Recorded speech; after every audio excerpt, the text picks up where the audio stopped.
everybody, and welcome back to Only Stupid Answers. This is the show where we answer your questions about movies, TV shows, comic books, Venoms, and so much more. I'm your host, DJ Wooldridge. With me, as always, is Roxy Stryer. Good morning, Roxy. Good morning, DJ. And this week, we are talking about Venom, The Last Dance.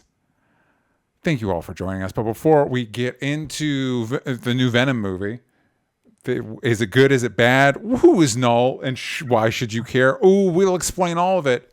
But first, a little business up top. Of course, if you want to watch this show live, if you want to check it out early, ad-free, if you want to check out Patreon-exclusive shows like Mutant Academy, you can do that over at patreon.com/onlystupidanswers. If you want my spoiler-free review of Venom, you can do that check that out over at DJ Talks Trash, my personal channel. There's also an exclusive show over there called Krypton Academy.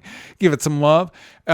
Leave some comments, please, and thank you on here and on Spotify because we like to read those. And we're going to do that right now. This is from our previous episode where we were talking about Superman and Lois. This is Avery Shorter 1058 says, this show has been fantastic. Wish they would have been able to do their original 7-season plan.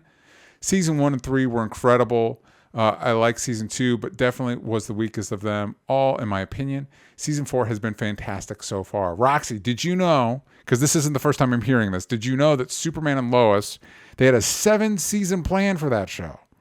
I feel bad about that. Yeah. Our other shows got that. Mm-hmm. They got screwed. I'm caught up on Superman and Lois. On this season? Or you went back? Yeah. Okay. No, on this season. Okay. I'm going to watch this season. Okay. All right. I really like it. So I'm bummed that I haven't seen the rest. And everybody seems to be annoyed with me. They're like, if you need to go back and watch it. I'm like, can't you just be happy with me that I'm watching this season? Yeah. Cut me some slack, man. I'm not going to. Come on.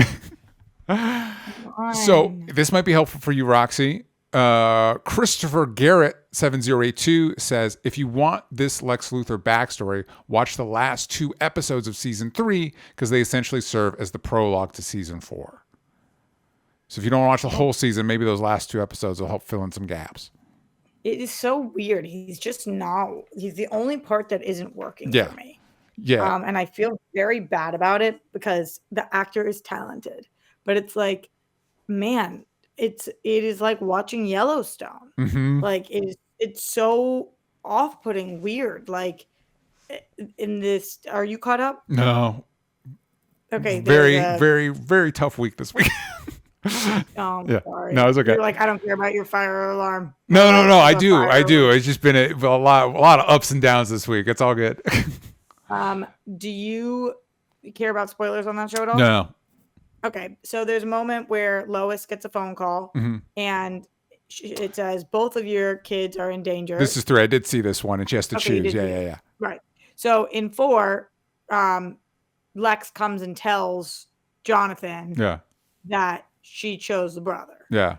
And plays it for him. Mm-hmm. And I was laughing out loud because which is not the intended. Yeah. It just feels like some cowboy is coming through and is like, you all know what your mother did to you? And everybody else is in a comic book superhero show. And he's like, what did my mom do to me?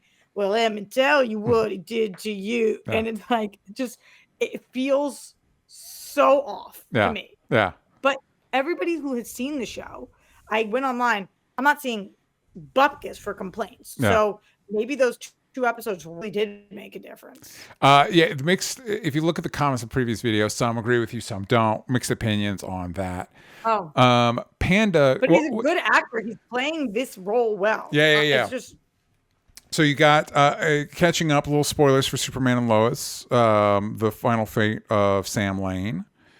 And then I'm up to the point where it looks like Clark is back. Have we committed to that plot point, or there's still yes, we've committed to Clark being back. So when you see him open his eyes with new heart, he's back. Yeah, no, he's back. Okay, all right, man. But he's back in training the kids. Yeah. However, the heart, man. New heart. Yeah. Okay. New heart, new Clark. We will see. We will see if I'm able to catch up to this one. I'm lucky getting through every week watching Penguin and Agatha. So Another good Penguin. Man. Penguin real good. Kristen Milioti. It's her. Colin Farrell, great. It's Kristen Milioti's show. It's her show. I would be so annoyed if I was Colin Farrell. Yeah. And I was sitting in hair and makeup for 5 hours every single day. Yeah. Just for the show to come out and everybody to say Kristen Milioti's the star. Yeah, it's her show. She owns. He's great in it. He's doing good work, but it's her show, man. Yeah, the big three: her, him, and the kid. Yeah. Who's really not a kid, but yeah, Vic. Yeah, Vic's great. Yeah. Vic is just prepared for the worst thing to happen to Vic because Oz has betrayed and screwed over pretty much everybody in his orbit. And poor Vic, man, he's but he's not going to die this season, I don't think. It depends if it's a multi-season show. This goes back to our Penguin episode. If it's a multi-season show, I wouldn't think so. If it's just a stopgap between Batman movies, maybe. No way. Maybe. No way. I just feel bad for him. Panda Go Crazy says, was Billy still mentally 10 when he took over William's body, or does his mental maturity not matter? I think the show is saying it doesn't. Don't think about it. I think the show doesn't want to think about it, and it's not going to explain it. Back to Agatha. We're talking about Agatha. Asking, am I Billy or am I William? Yeah. Good question. Good question. Anyway. Yeah. Moving on. Good episode, though. We talked about, if you watched live, you heard us talk about Agatha a little bit, and we liked it. Good episode. DJ says, I think, best episode of the season so far. You are not alone. The internet seemed to think that, I heard a lot of, this is what I've been waiting for the whole season. Yeah. And I liked it a lot, but I didn't find it to be out of line with the other episodes. Okay. I thought it was in line with the other episodes. Gotcha. Well, speaking of being in line with the other, anyway, we're going to do a little bit of news. So we've been doing news stuff later in the episode because that seems to be what the general YouTube algorithm prefers, but people have been complaining about it. So here's the thing. If you're coming in here because of the thumb and you're like, hey, I thought you guys were going to talk about Venom and Knull and the post-credit scene, there'll be a link in the description that you can jump ahead if you don't care about this stuff. All right. Why do they sound like that, DJ? I just this might be what they sound like. Yeah. Hey, excuse me. Yeah. I just thought that maybe you guys were going to be talking about Venom. Do you guys get to that at some point? Let me know. Thanks. Yeah, that's not the wording. I think it's the wording that makes it that be not what I hear in my mind, I think. But phrasing. But you're right. Maybe it's me. Maybe I'm no, you're 100% right. I'm putting too much on them. But here's what we're going to do. Because we're talking about Venom, which is, I'm going to say Marvel adjacent because it's a Sony movie. It's not Marvel Studios. It's not the MCU. But it is Marvel. It is Marvel. So we're going to talk about the big news this week, which is Blade. The Mahershala Ali Blade movie has been taken off of the schedule. This quote I'm about to read comes via Variety. Disney has removed the Marvel reboot of Blade, starring Mahershala Ali as the titular half-vampire, from the release calendar. It was dated for November 7th, 2025. Disney will instead release Predator Badlands, the sixth film in the otherworldly franchise, on the early November release date that was held by Blade. Meanwhile, Marvel has added 3 untitled projects to the schedule for February, May, and November of 2028. So when I sat down to put this episode together, Variety, Deadline, all of them are just basically, Blade has just been removed from the November schedule. If you go to not the trades, but the more pop culture-y fan stuff, they're treating it as if Blade's been canceled. And that doesn't seem to be the headline here. It's just another of a myriad. It's not like Feige's been like, nope, we're not doing it. Not that he would do that. They probably would just let it quietly go away. But what if it hasn't been canceled, DJ? Are you thinking there is going to be a Mahershala Ali Blade movie at some point? I just think, I don't know that it is off the table yet. It's just off the schedule. Do you think at this point it's definitely not happening? I wouldn't say definitely, but I would say that if I'm Mahershala Ali, I'm probably moving on. Yeah. And if they come back to my door, I'm probably saying, okay, we can revisit this, but I'm doubting they are going to come back to his door. Okay. It's kind of embarrassing. It's embarrassing for them. They had him and they didn't do this, and they've been holding on to him for so long, and he hasn't done, I'm sure, so many projects at the holding on to this. Yeah. And then for them to be like, we're taking it off the slate, for them to come back and be like, do you still love us? Pick me, choose me, love me. It's just, are you not embarrassed?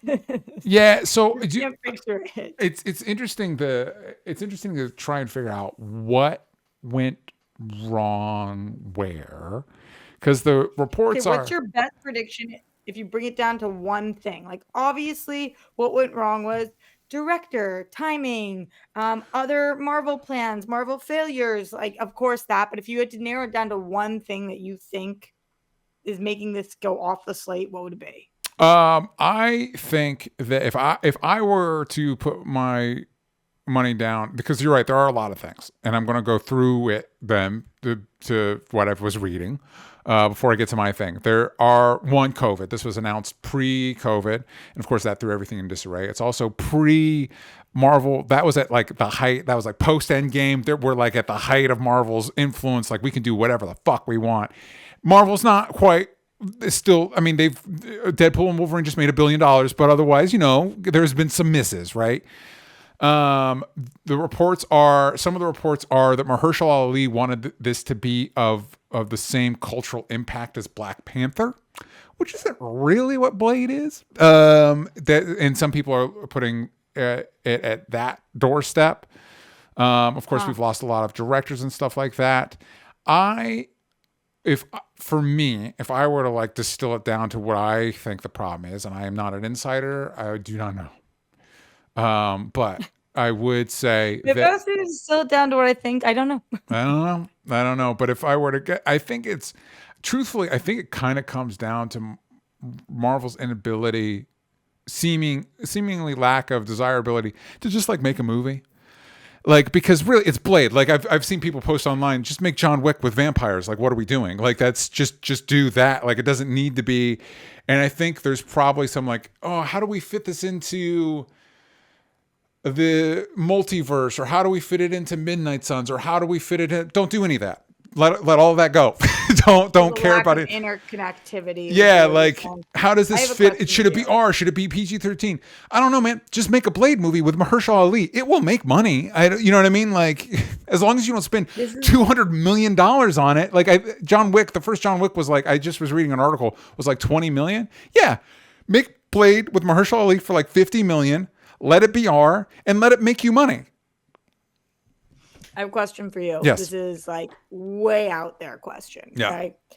Is it possible that what happened was that Hugh Jackman came back as Wolverine and Ryan is Deadpool and Wesley gets on set and there's that joke about only being one Blade and Wesley says, I want to be Blade still.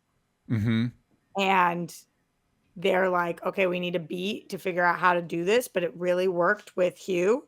Yeah. And we haven't recast you yet fully. They haven't started shooting. Yeah. So let's step back, take it off the slate to find a way to make you Wesley Snipes or Blade still. If that's the conversation, that's a massive misstep. That's like a huge miscalculation on their part. I'm not saying that it is the right thing. Yeah. Is it possible that that's what's happening? I think it is. I think there is a less than zero chance, which is to say that it could be possible, because I've started seeing rumors like more than zero. You think the chance is greater than zero? Yeah, that it's not. There's a non-zero. Like it could have. That could be a possibility. Okay. Because I've also seen, and who knows with these rumors and stuff, who knows, but there's stuff like Kelsey Grammer's Beast and Channing Tatum's Gambit will both be in the new X-Men movie. It's like, don't do that. That's the old. We're not doing the old anymore. We're doing the new. I'm wondering if we are doing the old. That's a mistake. That's bad. And I know you're not saying that's the right decision. But I'm saying if that is those are decisions that are being made, that's dumb. That's the wrong decision. Because is there a world in which you just listed our X-Men? I don't know. But here's the thing, Roxy, and I know you and I felt differently about Deadpool and Wolverine. But did seeing Wesley Snipes, how old is Wesley Snipes? Not to be ageist. No, it certainly didn't make me think, I want another Wesley Snipes. I want a Wesley Snipes. You know what? He's moving exactly the same way he did 20 years ago. Let's get that guy back in the black leather. I was like, no, this is nice. This is a nice little Yeah, callback, but this is enough, I think. I don't think those are the conversations going on, but I do think it's interesting that we just did this. Yeah. It just made them a ton of money, and now we're letting go of Blade. Yeah, I don't know. I don't think that's what's happening, Okay. but it did pop in my head, and I was like, huh. I think part of what makes this funny is that idea of this should be the least complicated maneuver Marvel's made. A 2-time Oscar winner came to them and said, I want to be Blade. And they were like, yeah. And on paper, all you now need to do is make a Blade. Blade's not complicated. Blade doesn't have a huge... Blade's not... We're going to talk about Venom today, and they made 3 Venom movies that have no connection to Spider-Man. That's more complicated than just making a Blade movie. You know what I mean? So I think that's part of what makes it so... It's not... Remember, the first time this really happened was when there was the Inhumans movie on the slate, and then it got subbed out for Eternals. Both those are way more complicated than Blade. Just make a Blade. And I loved Eternals. I liked Eternals too, Yeah. but it's just a trickier. It's just a No, I trickier hear exactly property. what you're saying. Fight vampires. Yeah, Not connected to bigger universe for like you are, but like Yeah. you could just be Blade. You could feature no one else. Yeah. And you could just fight the vampires, and people would be stoked because Mahershala. Yeah, So, and there's been talks of that the villain is supposed to be Mia Goth is supposed to be playing Lilith, who's a classic supernatural Marvel villain. Done, great. That's connective enough for you. You've got Lilith, you know. So it's like just hire the guy that made the Raid movies with Mahershala Ali as Blade and make a Blade. Like I don't why, and I think that's part of the question mark. It's like what's happening here. So that's why I'm wondering if this has anything to do with Wesley, because Yeah. otherwise, why can't you make a Blade movie that will make you money? This isn't Fantastic Four, right? I Right. feel like they've made Fantastic Four a bit too complicated for themselves, but there was 2 previous ones. We're integrating them into this. You know what I mean? That's more of a steeper hill than Blade. Just do a Blade. But they haven't, and now they're not going to Yeah. do this version in the timeline that they claimed. Yeah. So, yeah, I don't know. It could be just taking it off of November 2025 means we're planning on doing it in 26. Yeah. I don't think so, but it could. I also think it is so crazy nowadays how many movies places have that they immediately were like, and Alien. Yeah. Predator. Whatever is going. What did you tell me was going in this spot? It's Predator. It's a new Predator movie. And Predator. Filled it, done. And it's like, oh my God. Here's the other thing that bothers me about nobody's talking about this, Roxy, but it bothers me about this Predator movie that's coming out. This is a follow-up to Prey, which was a straight to Hulu release. It's the same director, Dan Trachtenberg, but it's not starring the star of Prey, Amber Midthunder. And it's like, but I that didn't she see was. Prey. I heard it was good. It's but I real. didn't It's see it. real good. It's real good. And so now it's who is? Let me see. Predator, Badlands. Did she live at the end? Yeah, and this one's they're saying stars Elle Fanning, and it's like, but what about Amber Midthunder? She was I great. love Elle Fanning. Oh, Elle Yeah, Fanning's but my like, favorite. we had a cool indigenous badass lead in the last one. It's like, what do we? Bummer. Which is not to say she's just not been. It's not to say she's not in it. It's just like, you know, they haven't said yet, and it's like, well, shouldn't she be the star? That is, I just had a dark Hollywood thought where it's like, because the previous Prey follows indigenous people in I think 1700s, 1800s. Sorry, I don't remember the exact timeline. Starring Amber Midthunder, and they're like, yeah, that's great for straight to Hulu. If we're gonna put this in theaters, we need some white people on the poster, and it's like. I don't know who Amber Midthunder is. Let me look her up. You watched Legion, correct? I watched Legion. Yes, she is in. Yeah. She was in Legion, so you've seen her before. She's graced your screen before. Oh yeah. No. No. What did I see her in recently? Saw her in something recently, and she was very good. What was? She was in Reservation Dogs. Mike Joyce saying there's 2 new Oh, ones. yeah. Maybe she's in the secret one. Are you talking about Predators? Is there a secret Predator movie too? That's fine. I'll take 2, and one of them has Amber Midthunder. Just don't. You know, she was great, and it felt like she More story to tell. She's one of the voices in Avatar: The Last Airbender. Yeah. And she was in Dream Scenario, which I haven't seen, but you loved. Loved it. Great movie. Fantastic. So speaking of movies, not necessarily great ones, but movies in general, let's head on over to our main topic for today, which is Venom: The Last Dance. This is the third and final question mark Venom movie starring Tom Hardy. This is the IMDb summary, which I thought was fantastic. In Venom: The Last Dance, Tom Hardy returns as Venom, one of Marvel's greatest and most complex characters, for the final film in the trilogy. Eddie and Venom are on the run, hunted by both of their worlds, and with the net closing in, the duo are forced into a devastating decision that will bring the curtains down on Venom and Eddie's last dance. Good job, Sony. This is written and directed by Kelly Marcel, who wrote the previous two films. This is her directorial debut. Right now on the tomato meter, it has a 37% as of this recording. I don't think the popcorn meter has anything. And I'm just going to say, we don't need to... Just because it's 3 movies doesn't make it a trilogy. Like, it just makes it 3 movies. I don't know that... Why? It's not like this movie completes ideas that were first introduced. I think it does. Oh my God, you're gonna drink the haterade that early, DJ? Ugh, okay, let's go. Roxy, tell me let's start spoiler free for those that maybe haven't had a chance to see the movie yet. Spoiler free thoughts on Venom: The Last Dance. Number one, I want to correct you about something very important. This currently has a 77% on the tomato meter. Thank you very much. Does it? That's a pretty steep jump since I was on there. Yes, it does. Okay. Because this came out last night. Yeah, but that's still the tomato meter is the regular critics, right? That's not Sorry, the popcorn meter. Sorry. I was going to say. All right. Yeah, no, you had said there was nothing on the popcorn meter. Okay, got it. Yeah, well, of course, tomato meter is still 37. This is the morning after it comes out. Of course, like it's the hardcore fans that have seen it between Thursday night. Okay, here are my thoughts. Yes. Oh my God, hater. So DJ and I feel differently about this movie, as you guys will come to find out. But my thoughts are that this really rounded out the trilogy perfectly. I thought that it was so fun. I was cracking up. And I don't feel like I was laughing at the movie. I feel like I was laughing with the movie. Okay. At this point, I think they fully understand what their tone is. Mm-hmm. And that this is a classic blockbuster. This is a popcorn eating, giggle at you, give the reins to Tom Hardy, let him run with it, focus on Tom and Venom, and Eddie and Venom movie. Yeah. It is short. It doesn't overstay its welcome. It decides, here's what's going to happen in this last movie. They're on the run. And then you guys can guess how we end. Yeah. I could have guessed the ending. You could have guessed the ending. Anybody could have guessed that ending. Yeah. Thank you. Thank you for not trying to be something you're not. Yeah. Thank you for not being a 4-hour-long movie.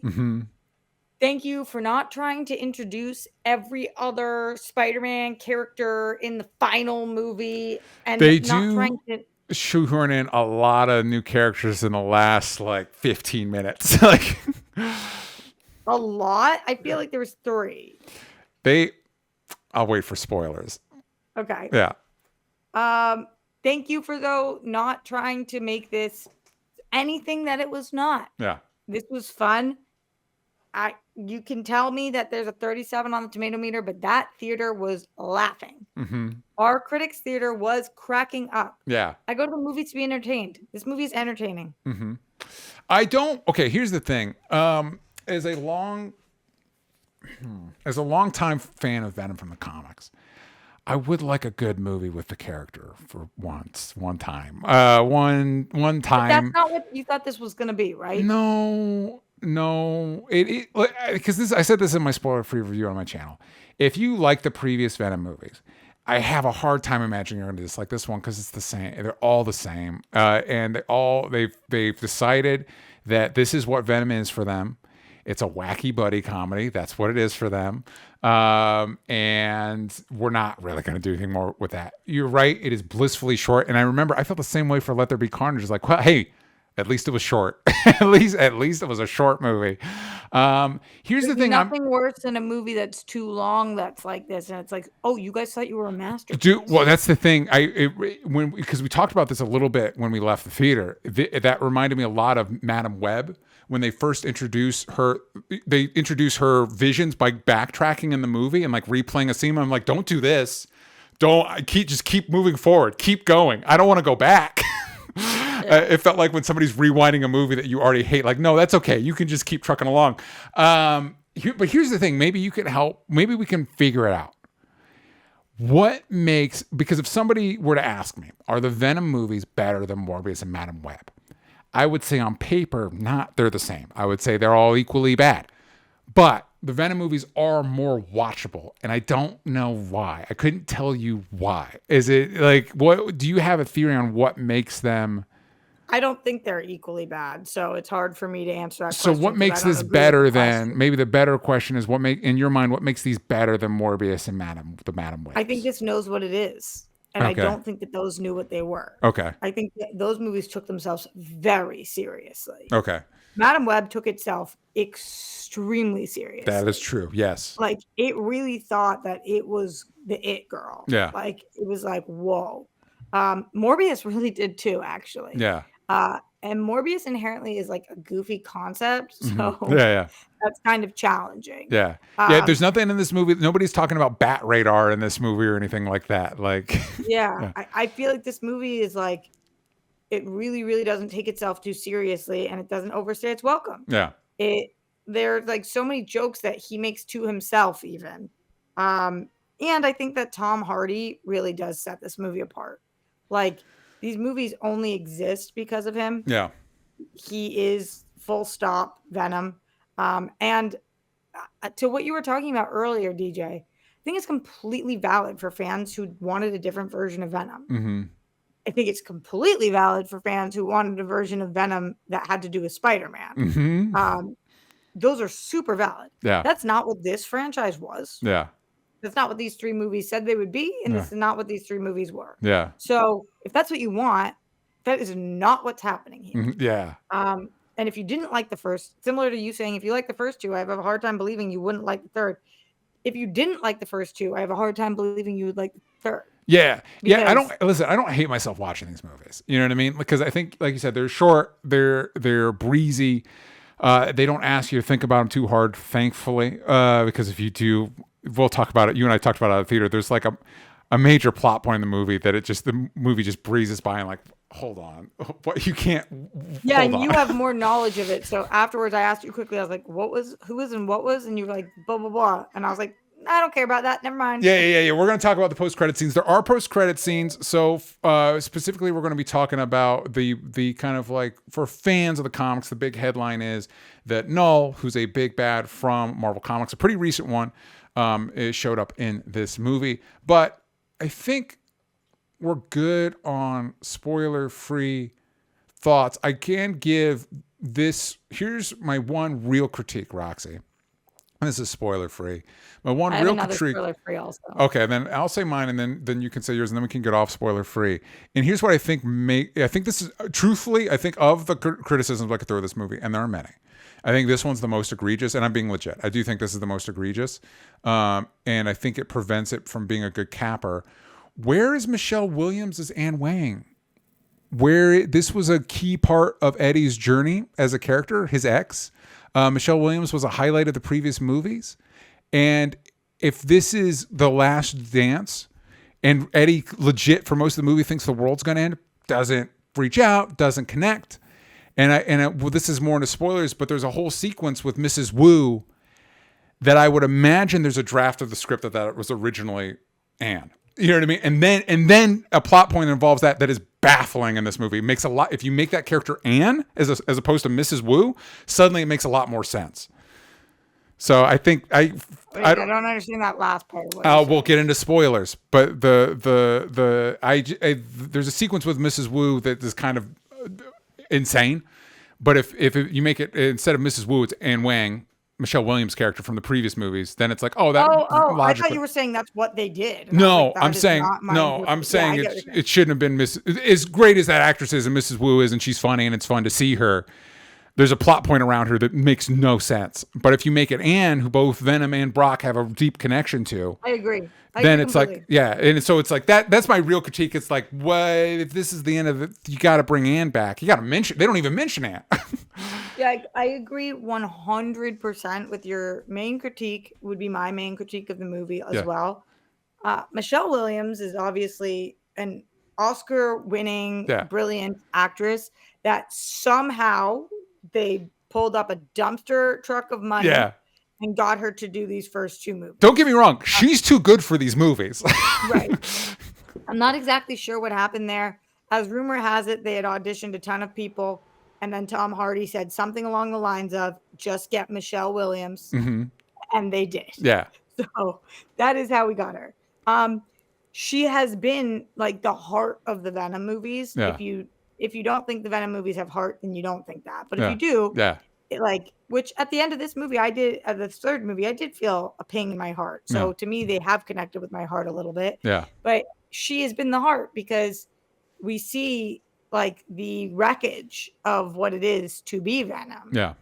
The carnage, some might say. Yes. And her not being in this movie when there's 50 places she could have been in the movie. Yeah. Because I kept thinking, not just the one you're talking about, but there was like 5 others where I was like, wow, why isn't she here? To the point where I was like, did she die? Yeah. There's a point, they kidnap people from the previous movies. She could have been one of those people. Even just at spotting. So I agree. Yeah. The movie really was hoping that we didn't know that Juno Temple is a different actress. Yeah. They were like, white and blonde girl as well. Oh my God. My spoiler-free thought, which is that I'm obsessed with Juno Temple. Yeah.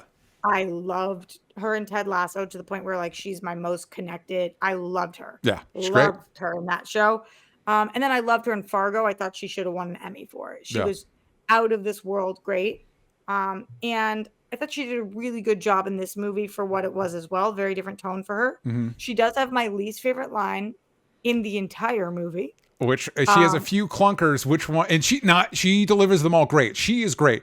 And She Will Tell You For is also great. They're just wasted in this movie. So I did feel like this movie, the writers have clearly nailed what Tom Hardy says and how he says it. Nothing sounds out of place in his mouth. Yeah. I don't think so.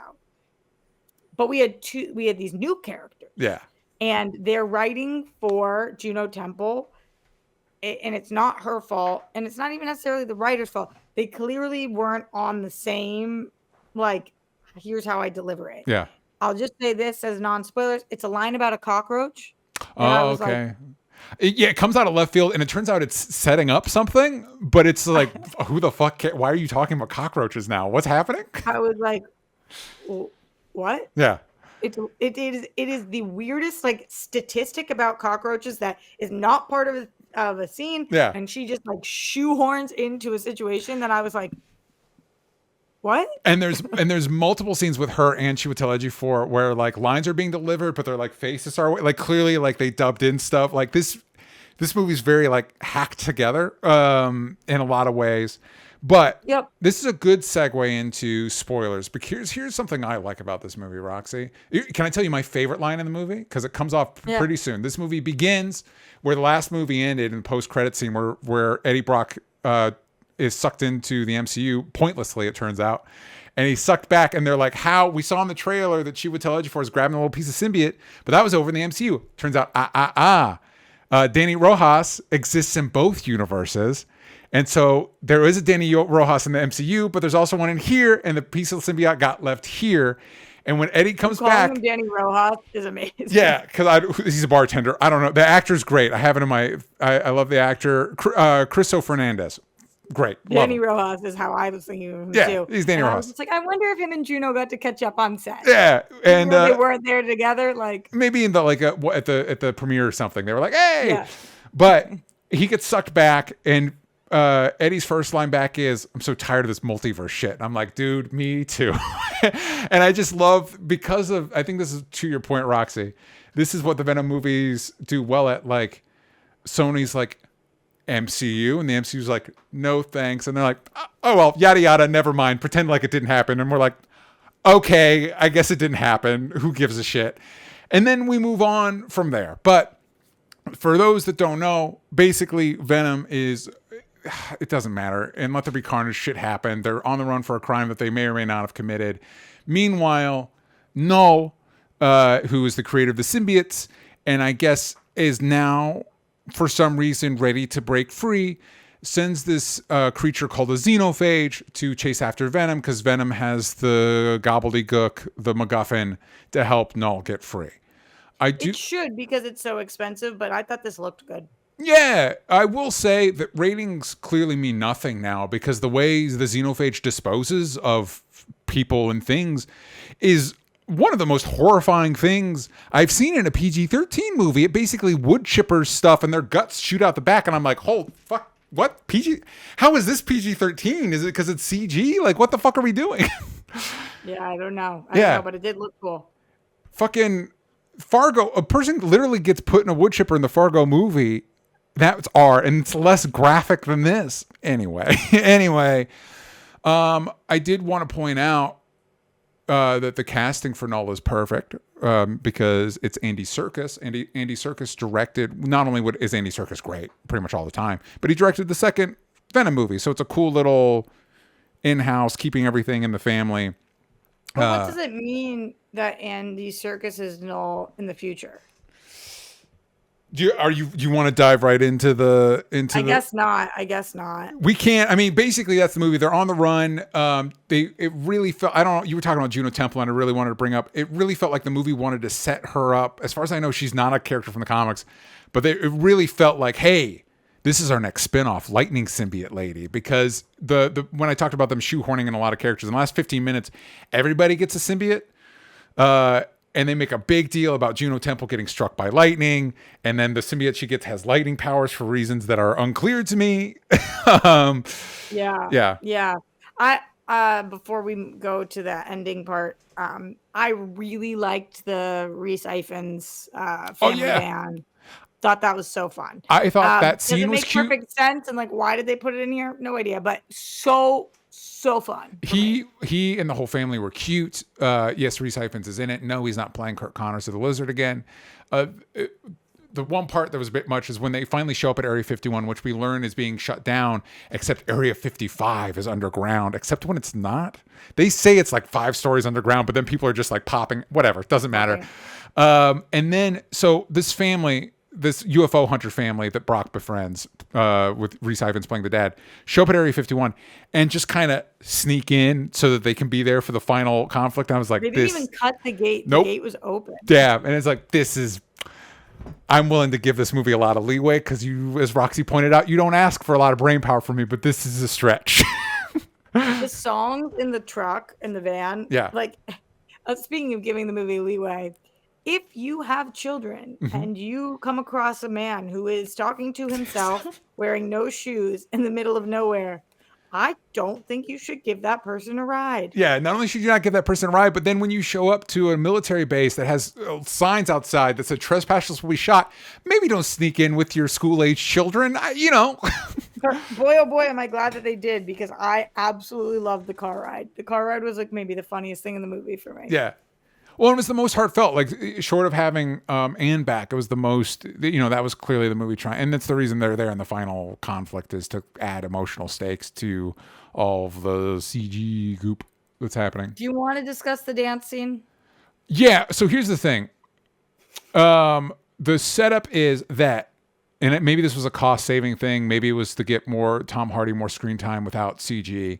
But basically, long story short, if Eddie and Venom go full Venom, that signals to the xenophage where they are, so that it will come and kill them, so that Knull can escape. So don't worry, if you missed DJ saying that, the movie says it 15 times. The movie explains itself a lot, and it's not that complex, but it likes explaining it. And at first I was confused, because Venom's like, if I go full Venom, it's a problem. And then immediately they give us Venom Horse. And I was like, you just said... And I was like, okay. Maybe he means like with Eddie, so he can be on other things, because this movie loves to put Venom on other things. So we get that. That's fine. But then I love Venom on the frog. Venom frog, yeah. So then they end up in Vegas. They see Mrs. Wu there, And she's like, let's dance. And Venom's like, let's do it. And Eddie's like, dude, you just told me if we go full Venom, the universe destroying guy will release. And Venom's like, fuck it. And they do. He's like, we always do what you want.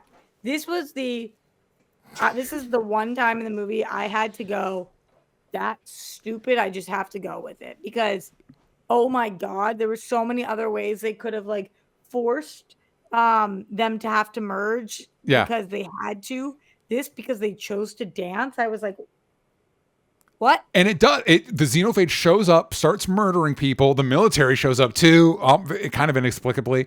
It's a problem. Eddie was correct. It's a big problem. Here's a couple ways you could have gone around it.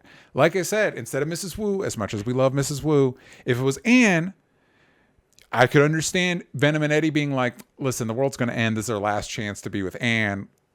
Let's tear it up. Counterpoint, also if it's Anne. Lover of love, shipper of ships. Where's the love here? Counterpoint, also if it's Anne. You could have done this with Mrs. Wu, but it would have been more meaningful with Anne. Have Venom go on not Eddie, the other person, and have Eddie dance with Venom. That means more, because this is about their little Eddie and Venom's romance. Instead of Venom dancing with Mrs. Wu, if it was Venom on Mrs. Wu or on Anne and Eddie's dancing with Venom, it's them like consummating their relationship or whatever right before the end. And it doesn't trigger the world ending creature to come after them. Yeah. I like the dog scene. The dog, which is the dog scene? All the dogs in cages. Oh, yeah. The opening where he goes and F's some people up because they're... Yeah, we just haven't mentioned it. I thought it was shot really cool. Yeah. These guys fight dogs, so therefore they deserve to get their heads bitten off. Mm-hmm. That's how we roll. So now I think after the dance, Venom gets captured. The Juno Temple and Chiwetel Ejiofor work for this shady government organization that doesn't matter. But they have a bunch of other symbiotes that then get released and go on to other people, all as they fight the xenophage. I did like the stakes on this because we established they have a hard time dealing with one xenophage. And then the movie, like, here's like 5, and it's like, that's a problem. That's something, that's a whatever. And then Venom, because we learned the Codex, the MacGuffin, whatever, only exists when they're merged. So if one of them dies, either Eddie or Venom dies, no Codex, Knull can't escape. So Venom, of course, sacrifices himself. And the movie ends with Eddie returning to New York because that's where he was going to lay low for whatever reason. There's plot explanations, but whatever. And he's got to see the Statue of Liberty. Yeah. And he's got dirt on a judge or something that he's hoping to expunge his name or whatever. Anyway. So Venom sacrifices himself so that Eddie can go on living and Knull can go on being imprisoned. And that leaves us to the post-credit scenes. There's 2 of them. One of them is Knull, and it's him giving a classic supervillain speech about, I'm going to escape and destroy the world and yada, yada, yada, which is fine, except that the question I had with Roxy when we came out is to fight who? If Venom is done, who is Knull going to fight? KRAVEN the Hunter? Like, when are we going to touch back with Knull?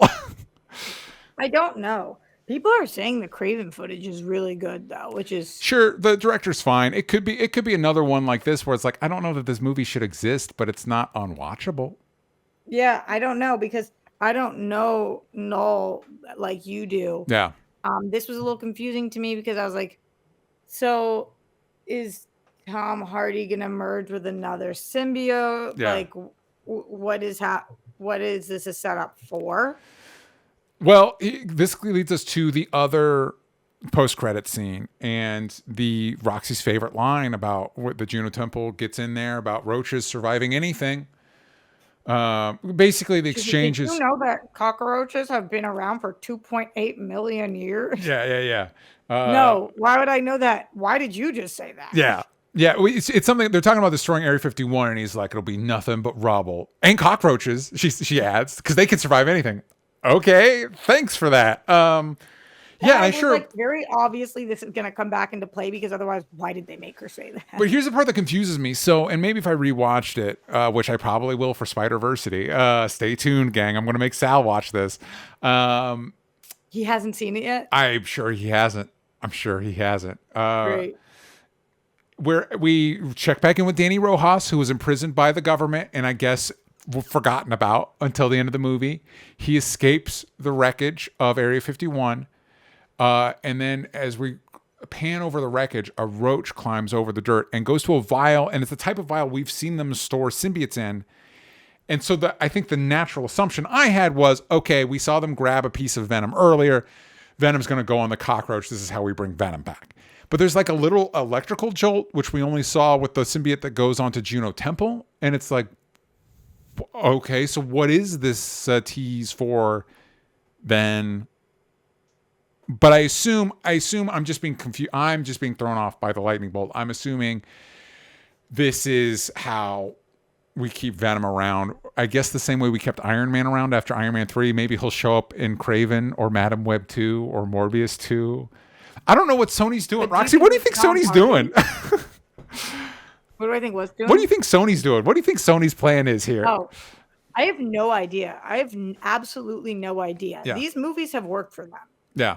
The Venom specifically Yes. movies. And what I mean is financially. Yes. So I guess what they're doing is shutting up and taking paychecks, like, and then figuring out what to do. This post-credit scene, to me, I was very confused. Yeah. Because everybody had been like, this is where Peter Parker is going to show up. Yeah. Uh-huh. No, by the way, no, Peter Parker, Spider-Man doesn't show up, is not mentioned, is not even hinted at in this movie. So that's what I'm ready for. And then what we see is this vast landscape. Yeah. And because of cockroach, I'm like, okay, this was Area 51. But then we see Danny Rojas, and I'm like, are you meaning to tell me he's the one person they forgot about that survived? Yeah. No one else? Yeah. And that threw me the F off. I was like, wait, what? Okay. I'm going to throw out my theory, and then we're going to answer some questions, and then we're going to wrap up. Okay. I feel like there have been rumors that Spider-Man 4, they also want it to be multiverse adjacent. And I recalled that even though there's in the comics there are two Secret Wars, one was in the 80s, one was more recent, and the Secret Wars we're getting feels like it's pulling more from the more recent Jonathan Hickman written Secret Wars. That said, Spider-Man first got the black costume that became Venom in Secret Wars. The new Spider-Man movie falls in between Avengers Doomsday and Avengers Secret Wars. So it would not surprise me. The part that would surprise me and the MCU would sign off on this. It wouldn't surprise me that this is what Sony wants. I would imagine what Sony wants is in the next Avengers movie, Spider-Man gets the black costume, like maybe that little piece of symbiote that was in the MCU actually is in the MCU, finds its way onto Peter Parker. We get black suit Peter Parker. Then in the fourth Tom Holland Spider-Man movie, he's got the symbiote. It's in between the two big Avengers movies. He's dealing with multiverse stuff. He teams up with probably both Tom Hardy's Venom, and maybe they have to deal with Knull. And this maybe helps us get out of the kind of the lingering multiverse effects at the end of No Way Home, and maybe into greener pastures with Spider-Man hanging out with the Fantastic Four or Daredevil or something. That I think is probably what Sony would want. And what Sony's setting up is that we want Spider-Man and Venom to team up to fight Knull in the next Spider-Man movie. It would surprise me if Kevin Feige's like, yeah, that's also what we want. Yeah, so maybe this is them just like putting it out there. Yeah, which has worked so well for them in the past when they put it out there and then Kevin Feige puts it right back. No, thank you. And then they'll take it back. Yeah. What do you think, Roxy? What do you think the viability of that is? Is there another option you think might be more likely? I mean, what I do think though is that Feige seems to very much so like, I think if Tom Holland is like, this is what I want to do. Yeah. And Feige sees a way to make a lot of money off of that. Mm-hmm. I think that they could go for it. Yeah. Yeah. We'll see. All right. Real quick, before we wrap up, we've got some questions in the Discord. Mike Joyce asks, why are critics so harsh on movies like these? These movies are the definition of fun bad. Because they are critics and that is their job. Mm-hmm. So I have no issue with critics being harsh on these. I'm not a critic. Mm-hmm. I review movies, but I don't critique them. Yeah. I get people on my Instagram like, why don't you ever say anything bad about a movie? because I am fortunate enough that I work for myself. So when Yeah. I see a movie that I don't like, I just don't talk about it Mm-hmm. because I'm not out here trying to slam anybody's art. Yeah. I just like to talk about things that I liked. Yeah. That's what I do. So when the critics are like, this movie has a lot of ADR and it didn't have the main female star that previously was there or the love interest. In fact, there is no love interest. Yeah. And the way that it ends and there's very little plot that goes through. Those are facts. Mm-hmm. And if that's what makes a bad movie for you, then of course you're a critic. Yeah. I'm a moviegoer. Yeah. Movie be fun. I enjoy myself. Movie good. Yeah. There you go. I like that explanation. Stacey Getta asks, Tom Hardy has said after Venom he would be interested in playing someone else in the Marvel Universe. Is there anyone you would be interested in seeing him play? Would that even work? I don't know. I mean, maybe in the MCU because he's not officially part of the MCU. You know who he shouldn't be is Blade. Anyway, I do think like 10 years ago, maybe even further. I don't remember when first Class came out, but there were conversations, there were rumblings that maybe they were talking about maybe recasting Wolverine because that was at the end of Hugh Jackman's run. And I think even Hugh Jackman suggested like, hey, you know who it should be? It should be Tom Hardy. Not now, but then, yes, that would have been fantastic. He would have made a great Wolverine. I agree. Yeah.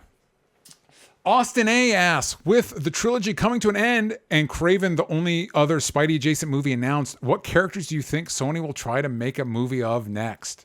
Lightning Venom, I got the same idea as you, DJ, where I was just like, clearly they are trying to show us, like, in the same way that we don't know anything about Lady Deadpool, but we just see that big, long ponytail and it's like brief. This was like Juno Temple's ponytail moment, lightning strikes. She actually saved somebody this time. Hero girly. Yeah. It's just weird because she's not anybody. There is a female symbiote character in the comics that I don't think could carry a movie, but like exists. And so it's weird that it's like, we want to do more of these, so we're just going to make one for ourselves. And it's like, I guess that's not any worse than anything else you've been doing. So sure. Yeah. I'm going to look up Donald Glover. Hold on, because he's making one. They should make a Prowler movie, but Donald Glover is making a Hypno Hustler movie. That was announced at one point. What is that? It's an incredibly obscure Spider-Man villain called the Hypno Hustler. That I guess they asked Donald Glover, "What do you want to do?" And he's like that, and they're like, "Well, sure, because you're Donald Glover." So that's on the slate. If y'all excited for that one, Hypno Hustler, maybe he'll fight Knull. Are you guys excited for Hypno Hustler fighting Knull? Getting crickets from Roxy. So, are you guys? I thought you were looking for the chat. Yeah, I don't know, man. I think Sony needs to rethink what they're doing. I think they really need to rethink what they're trying to go for here. And I just, here's what they should do. They should pick characters. Morbius is a bad movie, but it's not the wrong instinct. Morbius is a character that's had his own comic before. He is an anti-hero. He doesn't necessarily need to be connected to Spider-Man in the same way Venom is. Venom has the same branding, for crying out loud. Like, he's got the spider branding, and we've had 3 Venom movies without that branding. That's stupid. But you should go to other characters like that. Black Cat. Black Cat you can make a movie about that doesn't need to be a part of Spider-Man. That's fine. There's other characters that were introduced. Is that Sydney Sweeney? That is not there's rumors about it, but I don't know if it's anything real. It might just be fans be like, she'd be great, and she would be a good Black Cat. Granted, who is she in Madam Web? In Madam Web, she was one of the Spider Women, which is another thing. Do a Spider Gwen movie. Do a Miles Morales movie. Do one of the Spider Women, not in Madam Web. Just do a Spider Woman movie. Pick one. Jessica Drew. Sydney Sweeney plays. I just blanked on it. Jessica Carpenter.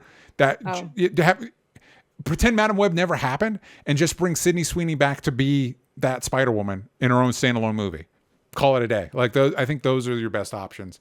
But we will see. Jake Hefner asks, if The Last Dance is meant to be the finale of this trilogy, do you think we'll see Tom Hardy's Venom appear again in other Sony Spider-Verse films? Yeah. Like KRAVEN? You think it'll be a post-credit KRAVEN sequence? I don't know, but at some point in life. Yeah. At some point, he'll be back, whether for Venom 4. Okay, let me ask you this, Roxy. In what capacity would you be most interested in seeing Tom Hardy return as Venom? And is another like Venom 4 fighting Tom Holland? With Tom Holland. Yeah, okay. Yeah. All right. And you're cool with it, like multiverse. This is how we run into Venom now.